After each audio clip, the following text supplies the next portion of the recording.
Have you ever wondered what it means to be an authorized user on a credit card? It's a term we often hear, but not many of us truly understand its implications.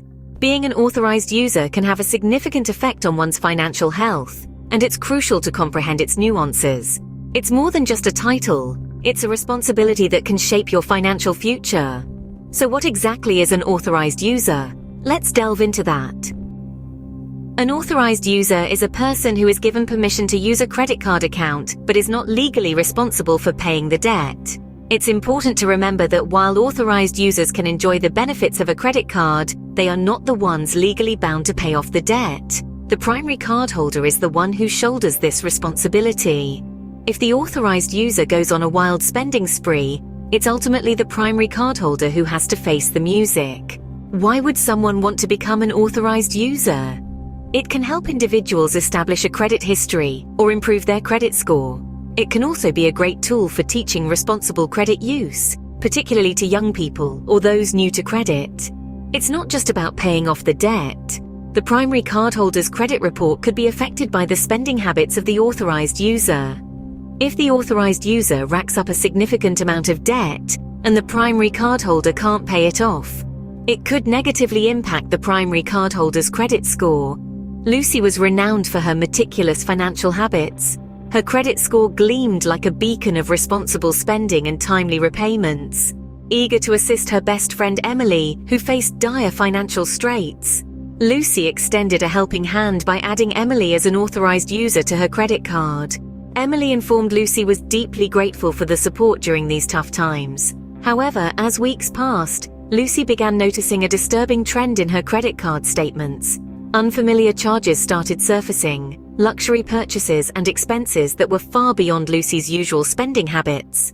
Concerned and bewildered, Lucy called Emily about the excessive charges. Instead of remorse or an explanation, Emily's reaction was unexpected and unsettling. Her demeanor shifted from gratitude to anger and sarcasm. "I can't believe you're blaming me for this. You were the one who offered to help," Emily retorted, her voice dripping with scorn. "You should have known I needed more than you were willing to give. Now you're accusing me of destroying your precious credit." The primary cardholder is the one who shoulders the responsibility of the credit card debt, not the authorized user. Lucy was taken aback by Emily's sudden outburst. She had never expected such a defensive and hostile reaction from her best friend. Stunned by Emily's refusal to take responsibility for the reckless spending, Lucy attempted to reason with her, hoping to salvage their relationship and address the financial mess. But Emily's anger only escalated, and she continued to place the blame squarely on Lucy's shoulders. "You think you're better than me, huh? Always flaunting your perfect credit score and acting like you're the savior. Well, guess what? You're not as perfect as you think." Frustrated and hurt by Emily's accusations and refusal to acknowledge her wrongdoing, Lucy realized that reasoning with her best friend was futile. In a moment of despair, Lucy removed Emily as an authorized user from her credit card, determined to rectify the damage that had been done. The incident left Lucy emotionally shaken. The betrayal of trust by someone so close and the venomous blame directed at her wounded her deeply. Despite the anguish, Lucy knew she had to focus on damage control.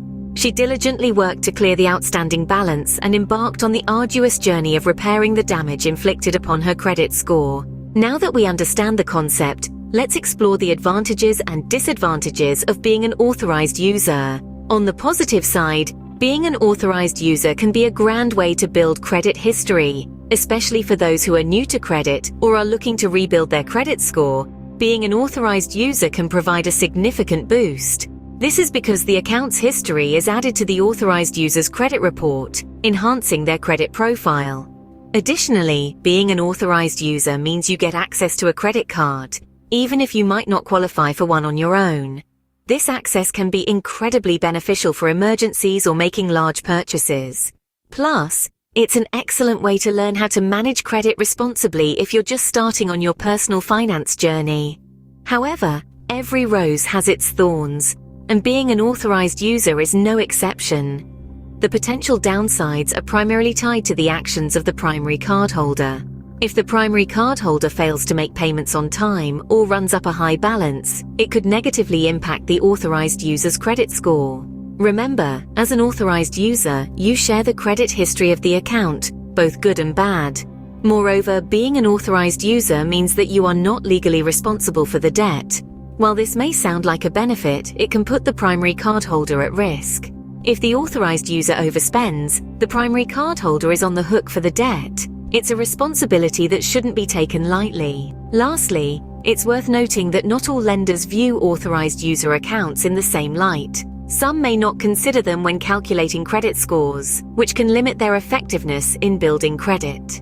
While there are benefits to being an authorized user, it's crucial to consider the potential risks and responsibilities. So before you decide to become an authorized user, weigh these pros and cons carefully. After all, knowledge is power, and understanding the potential advantages and pitfalls can help you make an informed decision.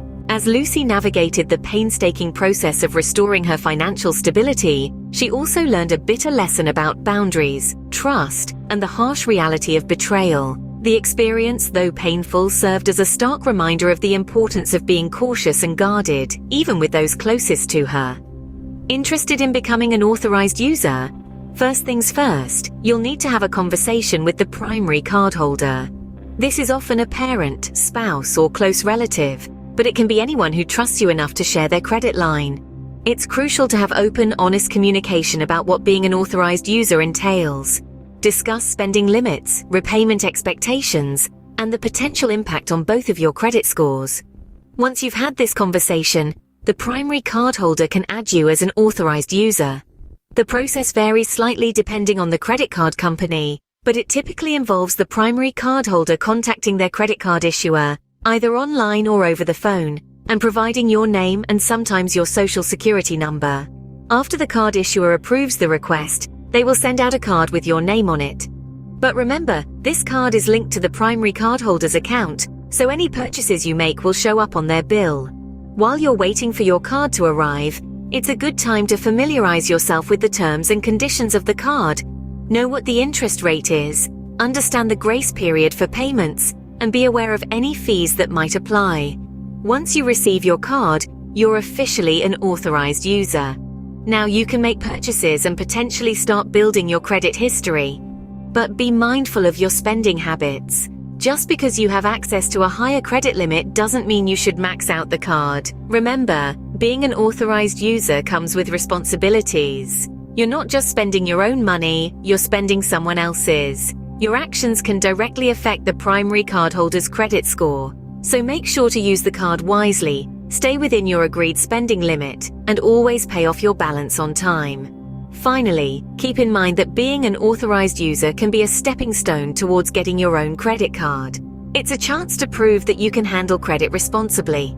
So treat it as an opportunity to build a good credit history. Remember, being an authorized user is a privilege, not a right. So always respect the primary cardholder's trust. Let's summarize the important points we've covered about being an authorized user. It's been quite a journey, hasn't it? First off, remember that an authorized user is a person who is granted access to another person's credit card account. They can use the account to make purchases, but the primary account holder remains responsible for paying off any debt. Secondly, there are both pros and cons to being an authorized user.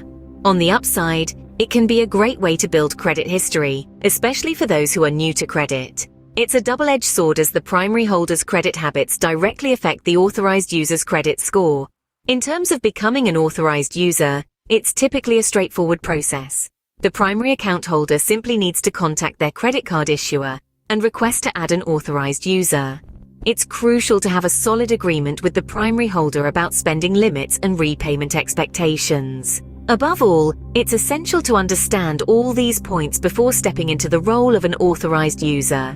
It's not a decision to be taken lightly. It involves trust, responsibility, and a clear understanding of how credit works. With a clear understanding of these points, you can make informed decisions about becoming an authorized user. We've covered the concept of an authorized user, understanding the ins and outs of being an authorized user on a credit card. It's about sharing responsibility, trust, and a chance to build or rebuild your credit. Being an authorized user can help you establish a credit history, potentially boost your credit score, and provide you with access to credit. The darker corners are the potential drawbacks, such as the impact on your credit score if the primary cardholder doesn't manage the account responsibly.